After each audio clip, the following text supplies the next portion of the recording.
के आगे चंद और सोच रहे हो हमारी मुक्ति हो जाएगी। गुरु पे भरोसा करो, गुरु पे भरोसा करो। और साहिब कह रहे झूठे गुरु को झटक दे, शिष्य शाखा को भूख और वाह में दोष जरा नहीं, शब्द कहा हमको। झूठे गुरु को झटक दे। झूठा गुरु कौन होता है? जो झूठा नाम दे। दो प्रकार के नाम है इस दुनिया में, एक सतनाम है, एक असत नाम है। अब सतनाम और असत नाम में फर्क क्या है? जो गुरु तुम्हें सतनाम जपवा दे वो झूठा गुरु है। किसी को दिया तो नहीं है सतनाम गुरु जी ने? फिर ठीक है। जो सतनाम जपवा दे वो झूठा गुरु है, और जो सतनाम लखा दे वो सच्चा गुरु है। सतगुरु सोई सतनाम बतावे, बतावे जपावे नहीं। बताए मुझे कि सतनाम क्या है। सतनाम का मतलब होता है सच्चा नाम।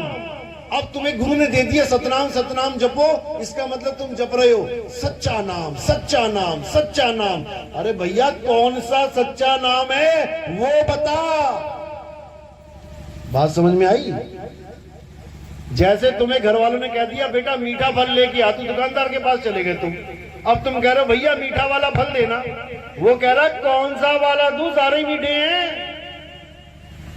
कौन सा वाला? ऐसे ही सतनाम कोई जाप नहीं है। अरे सतनाम कोई नाम नहीं, ये है आपन रूप। और जो जाने इस भेद को पावे आप स्वरूप। सत्य नाम कोई नाम नहीं है 4 अक्षर का। सतनाम अक्षर ना होते तो ये सतनाम कहां से लेके आते? ये सतनाम उसका गुण है कि वो सत्य है। उस नाम को जानो जो सत्य है। और सत्य कितने हैं इस दुनिया में? सत्य कितने हैं इस दुनिया में? एक है। वो एक सत्य क्या है? अविनाशी क्या है? आत्मा। वो हिंदू के पास भी है, वो मुसलमान के पास भी है, वो ईसाई के पास भी है, वो अरबी, फ्रेंच, जर्मन, कैनेडियन, किसी भी धर्म का, किसी भी भाषा का आदमी क्यों ना हो, उसके पास आत्मा है। और उसे उसी की आत्मा का ज्ञान करवाना आत्म ज्ञान होता है। मंत्र देना नहीं कि फलाना मंत्र ले आए, ढिकाना मंत्र ले आए, ये सब यही डस्टबिन में पड़े रह जाएंगे। ये सब जाप हैं। साहिब कहते हैं जाप मरे अजप्पा मरे। अरे अनहद भी मर जाए और सुरत समाए शब्द में, वाको कालना खाए। इस दुनिया में 4 प्रकार के नाम चल रहे हैं पूरी दुनिया में। पहले प्रकार का नाम है जाप, जो मुंह से जपा जाता है। कोई भी नाम ले लो, राम राम राम राम, सतनाम, कबीर नाम, कुछ भी ले लो, जाप। दूसरे नंबर का है अजपा जाप। अजपा क्या है? जो श्वासों में चलता है। सोहंग सोहंग ओहंग तोहंग, कुछ भी ले लो, चाहे कुछ ना भी लो, केवल श्वासों पे ध्यान धर लो, तब भी तुम्हें यही आवाज सुनाई देगी सोहंग की। ये अजपा जाप है। अनहद नाद क्या होता है? कानों में उंगलियां डाल के उन 5 नादों को सुनना, जो हमारे ही 5 तत्वों की आवाजें हैं। तो साहिब कहते हैं ये तीनों नाम देने वाले जो गुरु हैं, ठीक है गुरु हैं, पूजनीय हैं, क्योंकि गुरु मेरे सभी बड़े, लेकिन तेरे मुक्ति दाता गुरु नहीं है। भूल जाना कि तुझे मुक्ति मिली है, तू कितना ही विश्वास करके बैठ जा, लेकिन तेरी मुक्ति होने वाली नहीं। बिल्कुल उसी तरह विश्वास कर ले कि पानी पानी बोल के मेरे घर में लगी आग बुझ जाएगी, बिल्कुल उसी तरह विश्वास कर ले। तो साहिब कह रहे हैं 3 प्रकार के नाम कौन से हैं? जाप, अजपा, अनहद। चौथे प्रकार का नाम क्या है? वो है सार शब्द। उस सार शब्द का ज्ञान लेके कबीर साहब इस दुनिया में आए थे। वो सार शब्द ही सतनाम है। कबीर सागर पढ़ो, पहली लाइन। कबीर सागर पढ़ी किसी ने? नहीं पढ़ी। पढ़ो, पहली लाइन पढ़ लो। क्या बोल रहे हैं? सत्य नाम है सार, बूझो संत विवेक करी, उतरो भवजल पार। सतगुरु का उपदेश यही उपदेश है सतगुरु का कि सतनाम सार है, सतनाम जाप नहीं है, सतनाम ही सार शब्द है। और सार क्या है? आत्मा ही सार है। और असार क्या है? ये शरीर ही असार है। सब अपने गुरु को अपने हृदय में बसा के बैठे हैं, लेकिन गलती से वो एक शरीर को बसा बैठे हैं, शरीर को गुरु मान बैठे हैं। किसको? 5 तत्वों को। 5 तत्वों में क्या जोड़ दिया? इंद्रियां, आंखें, कान, नाक, मुंह, हाथ, पैर, पेट, जांघें, भुजाएं, इसको गुरु मान बैठे सारे। कबीर साहब कहते हैं ये 10 इंद्रियों का रथ है। 5 ज्ञान इंद्री, 5 कर्म इंद्री।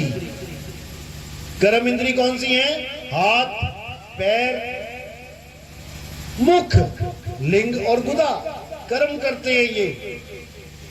ज्ञान इंद्रियां क्या हैं? आंख, कान, नाक, जीभ और ये त्वचा। आंखों से हम रंग पहचान लेते हैं, काला है, पीला है, ज्ञान हो गया। कानों से हम सुन लेते हैं, पापा आए, मम्मी आए, शेर दहाड़ा, बिल्ली मिमी आई, घोड़ा बोल रहा है, ज्ञान हो गया। नाक से हम सूंघ के ज्ञान लेते हैं, खुशबू है, बदबू है। जीभ से हम चख के ज्ञान लेते हैं, खट्टा है, मीठा है, कड़वा है। और चमड़ी से हम छू के ज्ञान लेते हैं, ठंडा है कि गर्म है। और केवल हाथ से ही नहीं, पूरी चमड़ी में गरम गरम ग्लास कहीं भी लगा लेना, उसी वक्त ज्ञान हो जाएगा कि गर्म है कि ठंडा है। अब ये 10 इंद्रियां हैं और परमात्मा गुरु इंद्री तीत है। इसको समझ लो, परमात्मा और गुरु इंद्री तीत है। इंद्री क्या है? इंद्री तो काया है, देही है। तुम जिसको आदमी और औरत मान बैठे हो वो केवल डिजाइन है इस 5 तत्वों का। जैसे मिट्टी से एक कुम्हार ने घड़ा बना दिया, उसी मिट्टी से एक सुराही बना दी। अब केवल तुम्हें दिखाई दे रहा है कि वो घड़ा है, वो सुराही है, लेकिन असल में वो दोनों ही मिट्टी है। तुम्हें लग रहा है कि ये आदमी बैठे हैं, ये औरत बैठी है, केवल डिजाइन की वजह से। असल में वही 5 तत्व तुम्हारे पास है, वही ये हैं। दोनों को, एक आदमी एक औरत को मिक्सी में डाल के अगर घुमा दिया जाए तो जो निकल के आएगा बाहर, तुम पहचान नहीं पाओगे कि आदमी है कि औरत है। केवल डिजाइन की वजह से तुम्हें लग रहा है कि मेरे गुरु तो आदमी हैं और मेरी गुरु औरत है। कई लेडीज गुरु भी हैं। कबीर सागर में 3 नंबर पेज पे बिल्कुल स्पष्ट साहिब ने निबेड़ा कर दिया। कहते तुमसे कहूं मैं नाम विचारी, ना वो ज्योत, ना पुरुष, ना नारी। इसको समझो, जिसके साथ प्रीत लगानी है वो ना पुरुष है ना नारी है, और ना ही वो कोई ज्योति प्रकाश है कि तुम्हें प्रकाश ही प्रकाश दिखाई दे गया, तुम सोच रहे हो मुझे परमात्मा मिल गया। ये प्रकाश ही काल भगवान है, यही काल भगवान है जो त्रिकुटी में बैठा है। बड़े बड़े देवी देवताओं को, बड़े बड़े मुनियों को, बड़े बड़े पीर पैगंबरों को इसने मूर्ख बना दिया। साहिब कहते हैं निज मन करत जहां ठकुराई, सो नैनन पिछवारा है, कर नैनो दीदार महल में प्यारा है। तुम्हारा निज मन, ये मन ही काल है, मन ही स्वरूपी ज्योत निरंजन, और तुम्हें राख भरमाई हो, ए हंसा तू अमर लोक का बड़ा कालवश आई हो। यही काल है, इसी में सारे अटके हुए हैं। अब क्या करना है? भेदी गुरु से नाम लेके इस काल के सिर के ऊपर पैर रखना है। अगर तुमने काल के सिर पे पैर नहीं रखा तो भूल जाना कि तुम्हें मुक्ति मिलेगी। ये नाम जपते जपते तुम इंसान से तोता बन गए। तोते को नाम दे दिया, बेटा जपो राम राम, तोता लगा हुआ है राम राम राम राम। उसको पता भी नहीं है मैं नाम किसका जप रहा हूं, ये है कौन।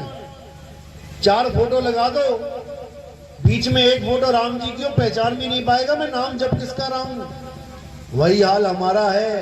क्या है सतनाम, कौन है सतनाम, कौन है सतपुरुष, कौन है सोहंग, किसी को कुछ पता ही नहीं है। बस जो गुरु जी ने दे दिया लगे हुए हैं, इसी का निबेड़ा करना है। तो नानक साहब कहते हैं अपनी वाणी में, जे तू पढ़िया पंडित बिन 2 अक्षर 2 नामा, प्रणवत नानक एक लंगाए जे कर सच समावा। कहते हैं कितना ही पढ़ ले, कितना ही नाम जप ले, जे तू पढ़िया पंडित बिन 2 अक्षर, अगर तुझे 2 अक्षर का भेद नहीं पता है पंडित, तू जितना मर्जी पढ़ ले तेरी मुक्ति होने वाली नहीं है। 2 अक्षर 2 नामा, 2 नाम कौन से, एक सतनाम एक असतनाम। बाबा नानक क्या कहते हुए गुजरते थे गलियों में, सतनाम वाहेगुरु, सतनाम वाहेगुरु, सतनाम। ये कोई जाप नहीं था कि सारे जपने लग गए सतनाम वाहेगुरु, सतनाम वाहेगुरु। ये एक संकेत है कि जो गुरु तुम्हें सतनाम दे दे, वाह वाह क्या किस्मत तुम्हारी जो ऐसा गुरु मिल गया। वाह गुरु जो तुम्हें सतनाम दे गया। सतनाम दे गया मतलब ये नहीं कि सतनाम जपवा गया, छोड़ो इसको। ये तो तुम इसलिए जप रहे हो क्योंकि तुम्हारे कान है। अभी कोई बहरा आ जाए उसको तुम 100 बार सतनाम बोल दो, वो सुन ही ना पाएगा तो जपेगा क्या, फिर उसकी मुक्ति कैसे करोगे। इसीलिए समझना है, वरना ऐसे ही परेशान करोगे आगे लोगों को। जैसे ही आ गया 84 में जाना पड़ेगा। इंसानी चोला एक बार मिला है, 184 भटक के पौ पे अटके आए। पौ यानी माया। इस वक्त सबसे ज्यादा प्रबल माया किस पे जाल बिछा के बैठी है, 184 पे या आदमी पे। गाय सतयुग में नंगी घूमती थी तो कलयुग में क्या स्वेटर पहनने लग गई। बंदर सतयुग में नंगे घूमते थे, कलयुग में क्या हेलमेट लगा के घूम रहे बाइक पे, कपड़े पहन के। वैसे के वैसे ही हैं, सारे जीव वैसे हैं। तरक्की किसकी करवाई जा रही है, केवल इंसान की। क्यों करवाई जा रही, कारण क्या है, क्योंकि ये भाग सकता है, इस जेल को तोड़ सकता है विवेक के द्वारा। इसको परमात्मा ने विवेक दिया है।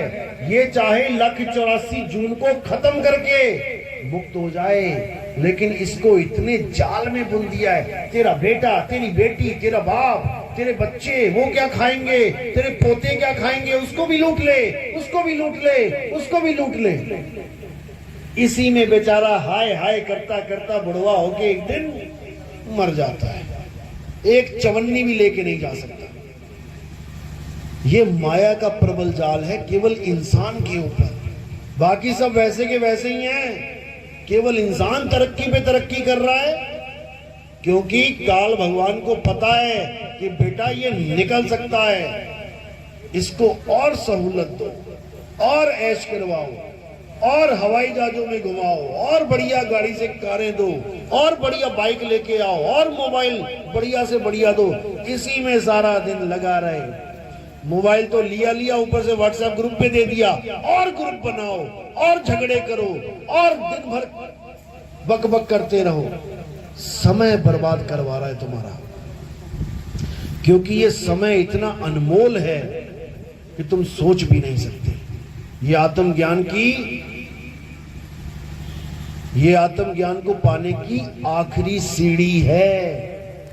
इस सीढ़ी में जो निकला कहां से, इन 9 दरवाजों से।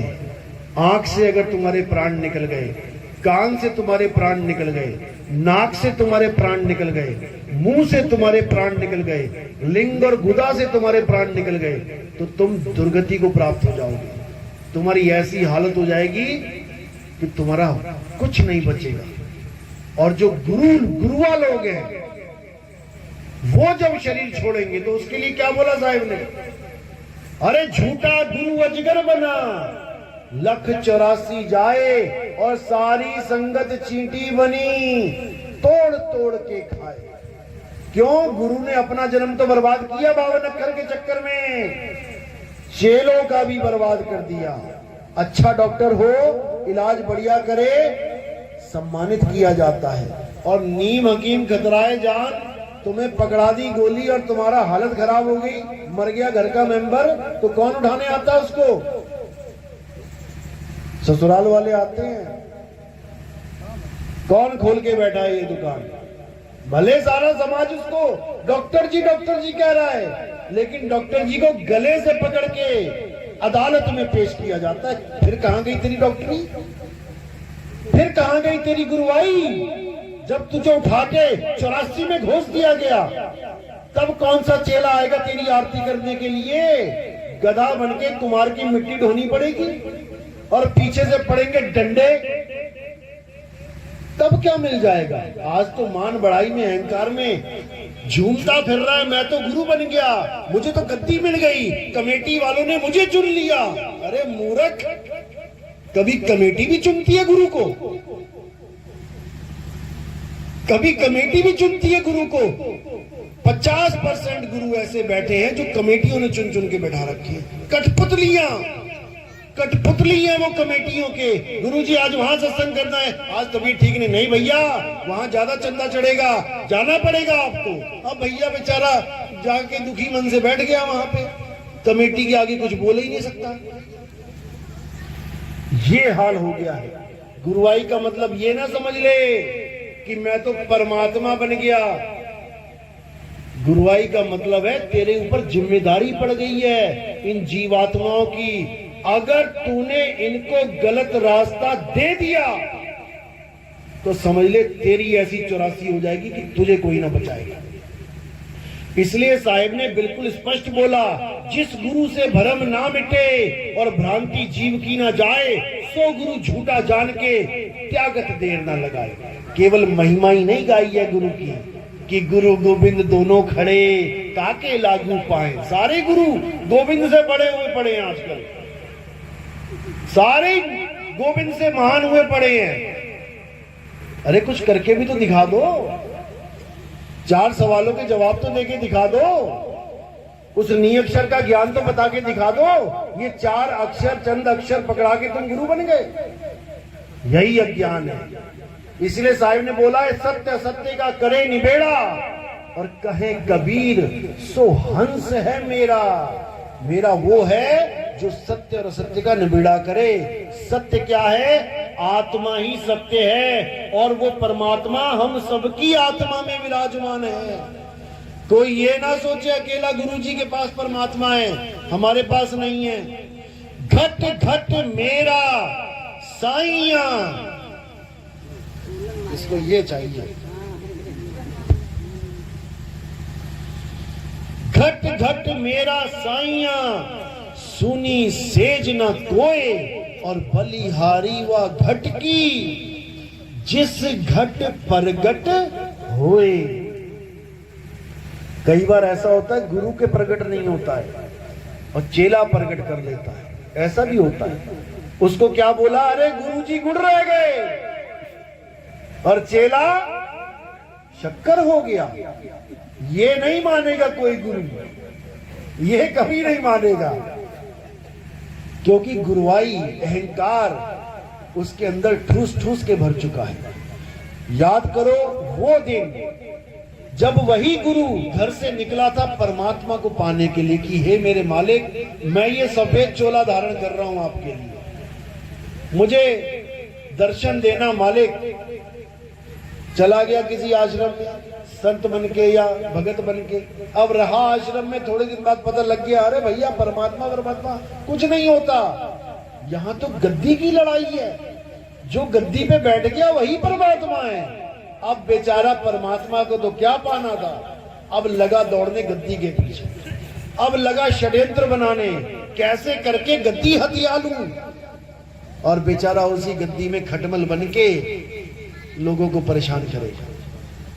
तो इसीलिए कोई गद्दी वद्दी के चक्कर में कभी नहीं पड़ना। परमात्मा गद्दियों से नहीं मिलता, परमात्मा मिलता है मन को निर्मल करने से।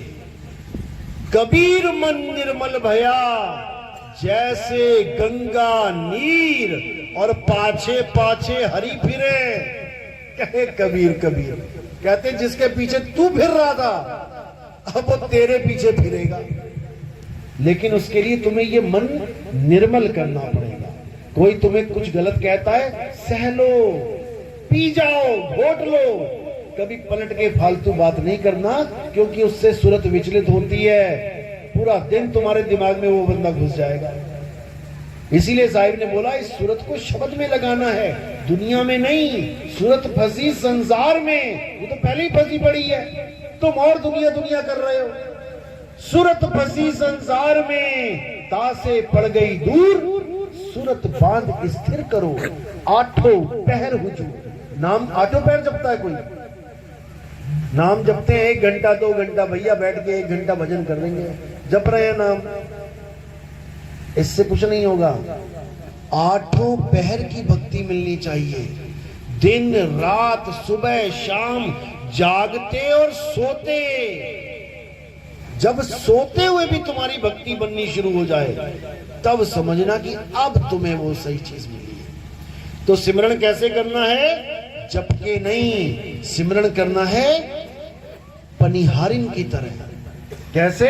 अरे सिमरन की सुध यूं रहे ज्यों गागर पनिहार, और बोले डोले सूरत में, कहे कबीर विचार। बोले डोले सूरत में यानी कि पनिहारिन को, पनिहारिन को कोई नाम जपने की जरूरत नहीं है। पनिहारिन की सूरत 24 घंटे अपने मटके में लगी है। इसी को कहते हैं सूरत शब्द योग। नकली शब्दों को साइड में कर दो, 52 अक्षरी शब्दों को, और असली सार शब्द आत्म स्वरूप को अपने जीवन में ले आओ।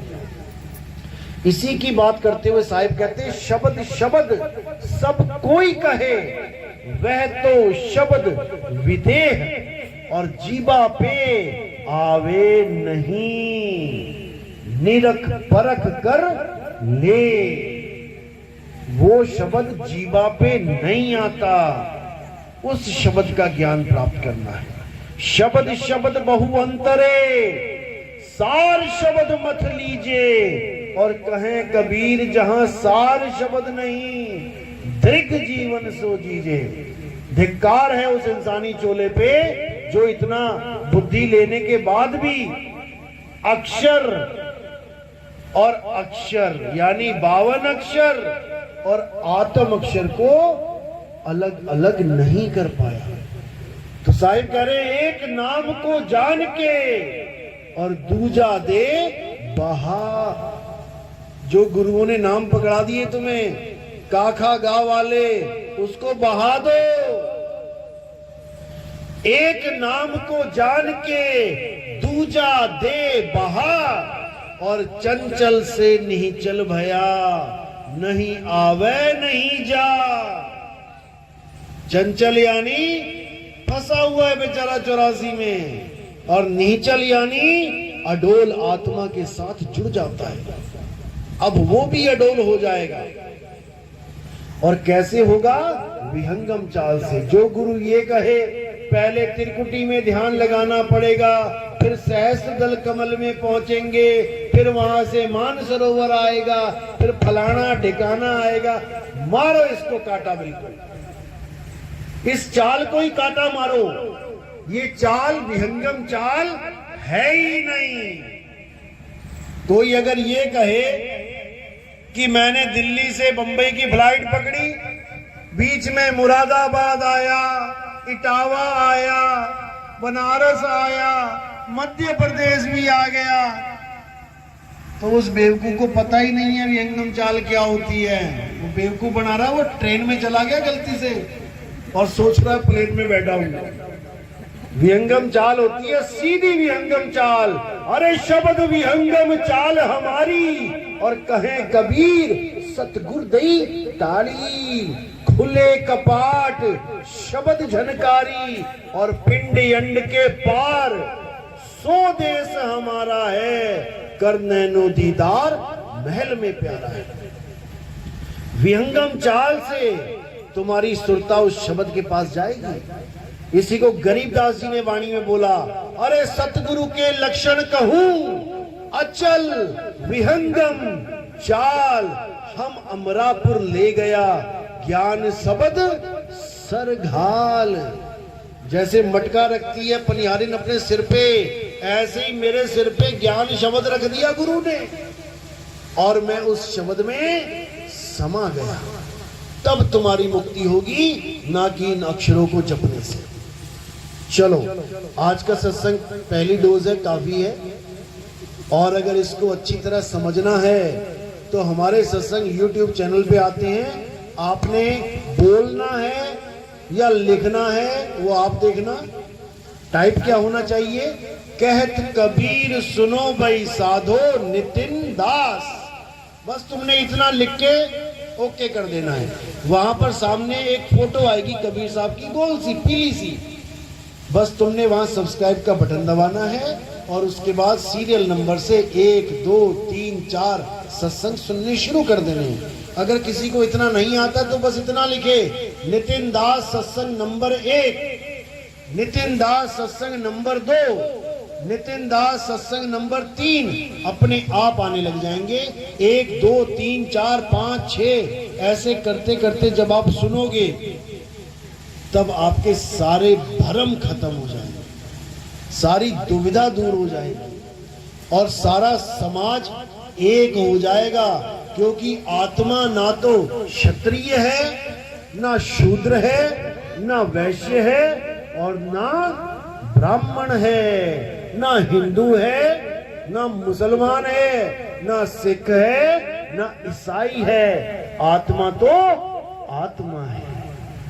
जिस प्रकार पानी पीने के लिए किसी धर्म में झगड़ा नहीं होता, प्यास लगते ही सब भागते हैं पानी की तरफ, ऐसे ही जब इस मूल ज्ञान को समझ जाएंगे तो सब भागेंगे आत्मा की तरफ। ये मंत्र जंतर तंत्र ये सब छूट जाएंगे, ये पूजा पाठ व्रत नित्य नेम ये सब छूट जाएंगे। इसका मतलब ये नहीं कि तुम नास्तिक हो गए, इसका मतलब ये कि अब तुम गीता के 3रे अध्याय के 17वें श्लोक के बराबर हो गए। हे अर्जुन, जो अपनी आत्मा में संतुष्ट हो जाता है उसके लिए कोई धार्मिक कर्म कर्तव्य लागू ही नहीं होता। वो आत्मा में ही परमात्मा को पा लेता है। अध्याय 3 18वां श्लोक, जो स्वरूप सिद्ध हो जाता है, स्वरूप सिद्ध यानी आत्मज्ञानी, जो अपना स्वरूप जान लेता है कि मैं आदमी नहीं, मैं औरत नहीं, मेरा गुरु भी आदमी नहीं, मेरा गुरु भी औरत नहीं, मैं सुरता, मेरा गुरु शब्द, जो ये जान लेता है उसके लिए किसी और जीव पे निर्भर रहना भी नहीं पड़ता। उसको कोई गुरुजी नहीं आएगा मुक्त करने, उसको ज्ञान हो गया, वो स्वयं ही मुक्त है। चिड़िया का बच्चा माँ बाप से सीख के आ गया उड़ना, दाना खा रहा, तुमने पत्थर मारा, अब क्या वो किसी का इंतजार करेगा कि मेरी माँ आएगी पत्थर से बचाएगी, मेरा पापा आएगा पत्थर से बचाएगा? ऐसा नहीं होगा। वो क्या करेगा, जो ज्ञान उसके माँ और बाप ने दिया है उस ज्ञान को अप्लाई कर देगा, फुर्र करके उड़ जाएगा, तुम्हारा पत्थर उसको टच भी नहीं कर सकता। ये स्वरूप सिद्ध व्यक्ति की निशानी है, आत्मज्ञानी की निशानी है। आत्मज्ञानी व्यक्ति कभी किसी गुरु के चक्कर में भी नहीं रहता कि मेरा गुरु मुझे आएगा लेके जाएगा। अरे आत्मा में जाना है, तुम कहां जा रहे हो? आत्मा में परमात्मा छुपा है, तेरा साईं तुझ में है, ये गुरु कहां लेके जा रहा है? साईं दो नहीं हो सकते कि कहीं और भी साईं है और आत्मा में भी साईं है। ये आत्मा वाला साईं मेन है, तुम्हें अपनी आत्मा में जाना है। कबीर सागर में 16 पुत्र बताए गए। पहला पुत्र कुरुम बताया गया, कुरुम यानी कछुआ। सबने उठा के कछुए की फोटो बना दी कबीरपंथियों ने। ये परमात्मा का पहला पुत्र है कछुआ, बताओ। 84 में डाल दिया पहले पुत्र को ही। वो एक सांकेतिक ज्ञान है। कुरुम यानी कछुआ। कछुआ क्यों बोला? क्योंकि हमारे पास ये गुण है कि हम अपनी फैली हुई सुरता को समेट लें। जब कछुआ चलता है पानी से बाहर और जब उसको कोई खतरा महसूस करता है तो वो पेड़ पे चढ़ता है या जंगल में भागता है या जमीन में घुसता है खोद के। क्या करता है वो खुद में समा जाता है। तो जो खुद में समा गया, समझ जाना वो काल जाल से बच गया। और जो 16 पुत्रों को आदमी मान के बैठा है, दया, शील, संतोष, वो सोच रहे हैं कि 16 पुत्र हैं, उनके 16 लोक हैं, हम 16 लोकों को पार करके जाएंगे। ये कबीरपंथियों का हाल है। ये सब गुण हैं, 16 गुण हैं हमारे पास। जैसे 16 कला संपूर्ण होता है, 16 श्रृंगार होता है, वैसे ही हमारे ये 16 गुण हैं कबीर सागर में, अनुराग सागर में जो बताया है, हमने उसको धारण करना है। सबसे इंपॉर्टेंट गुण है कुरुम का गुण, जो फैली हुई सुरता को इकट्ठा कर देती है। ये गुण सबके पास है। जब कोई आदमी आराम से जा रहा हो, उसको एकदम डराओ तो वो क्या करता है? ऐसे करता है, ऐसे करता है। समझो इसको, वो ऐसे नहीं करता। वो डराने वाला ऐसे करता है और डरने वाला ऐसे करता है। यानी ये गुण है उसके पास, सिमटने का गुण है उसके पास, लेकिन उसको ये नहीं पता कि सिमटना कहां है। वो काया में सिमट रहा है, जबकि उसे आत्मा में सिमटना है। आत्मा में सिमटना है। अगर आत्मा में सिमट गया तो किसी की ताकत नहीं कि वो उससे अलग कर दे। किसी की ताकत नहीं।